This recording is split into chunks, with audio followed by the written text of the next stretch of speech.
Everyone's like, what is one advice if you could give someone who wants to break into drag? Do it. Do it when you're not good. Do it at the clubs and embarrass yourself in front of everyone and you get red and that's how you figure it out. We only read the ones we love, darling.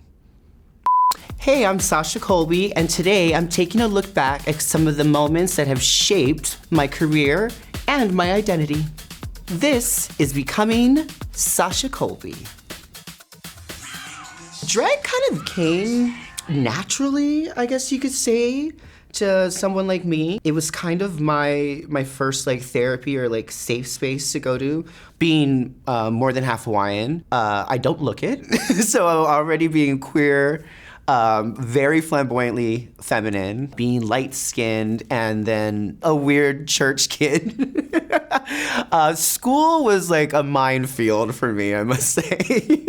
Being queer, you find your friends, you find the other queer kids and the allies. I had so many girls that allowed me to live a girl experience, and we would play pretend or dress up on the jungle gym. We would play Sailor Moon, and I got to be Sailor Venus. So I was already finding my space that allowed people to let me feel the most comfortable in my skin. The first experience of understanding my transness would have to be in high school. I never really had a coming out. I was closeted because of religion, and then immediately I was like, I'm gonna be a girl as soon as I graduated high school. But the reason why I knew that I wanted to so quickly was I met my drag mom, who's an amazing trans woman, and her friends who are now my drag aunties, my trans aunties.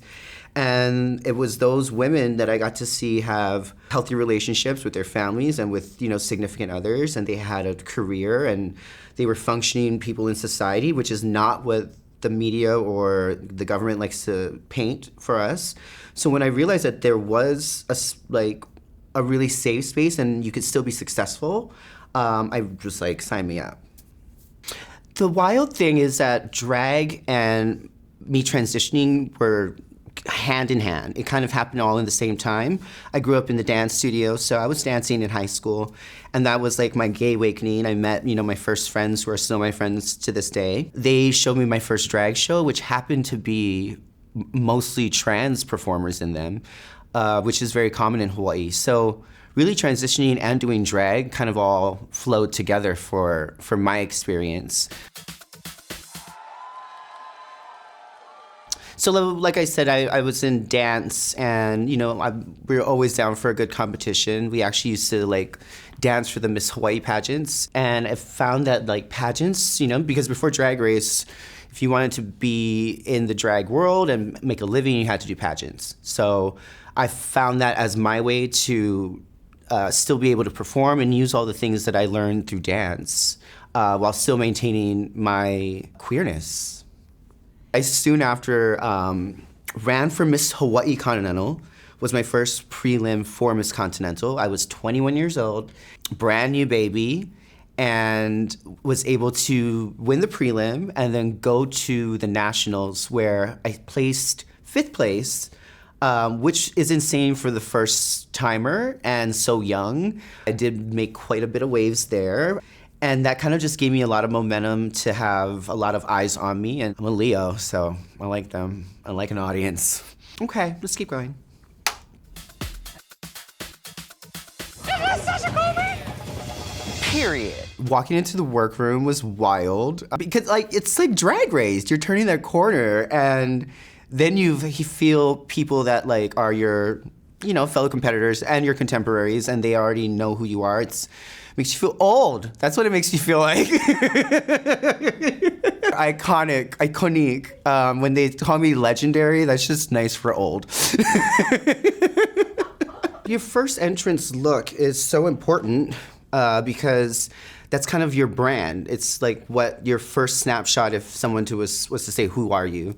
I'm the first Native Hawaiian to ever get on the show, which is such an honor. So for me to literally walk in with my ancestors, with these tattoos, I had the Hawaiian Islands actually on my thigh to show where I'm from. And in Hawaiian culture, we have a lot of tattoos and body tattoos, and it usually marks a big point in your life. And the big thing with Kanaka Maoli, with Hawaiians, is that we mark those things as a transition, and knowing that we're always all in transition for our entire life. And I thought that was really powerful for me as a trans person to put that out there. I've been doing drag for about 22 years now, and Drag Race has been on for about 15 seasons. It felt really wild to watch your career that is your passion and also your therapist and like the love of your life and like this really special queer thing to be celebrated and become a monster in pop culture, much like myself. I only auditioned once for Drag Race, and we got on, and then we got to win. And I just take that all as timing, and I had to wait for a bit for my turn, for me to also have life and live life a bit and have real life trauma and, you know, things that build your character, so that when I go on here, I knew it wasn't, don't take myself too seriously. That's what Rue always says. To get on, it was really because I saw my daughter, Sasha Colby, the season before, in season 14, she was the first person ever to walk in as a trans woman and not have to come out on the show, which is really powerful and really beautiful to see my daughter just blossom and be so hilarious. And we're both Leos, and I could not have her be the most famous Colby, so I had to audition. Sorry, Tyler. Actually, she was the one. She's like, Ma, they want you. Just submit. And I have a hard time submitting. By the filming of finale, it became not about me. It became about what was going on in the world at that time, and the crazy rhetoric going around about trans people and drag queens and wanting to eradicate us.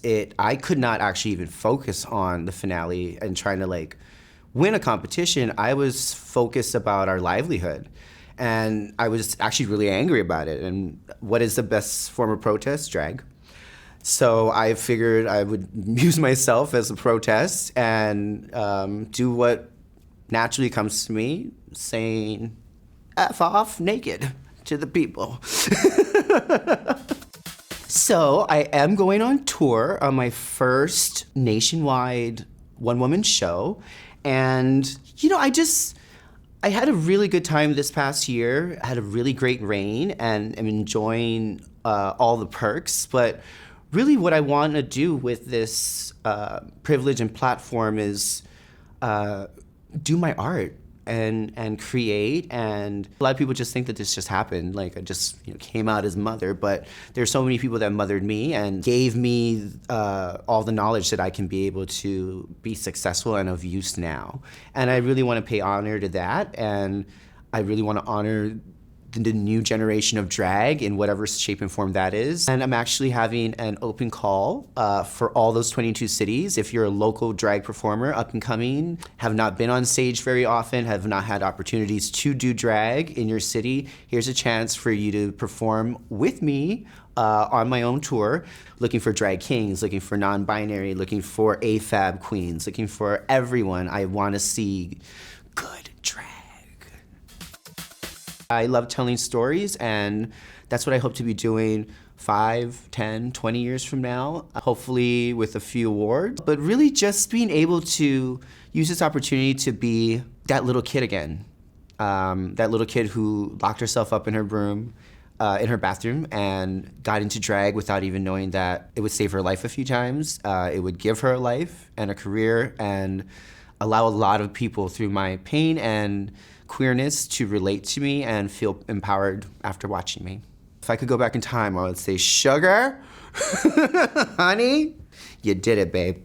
Well, everyone, thank you so much for hanging out with me today. This has been Becoming Sasha Colby.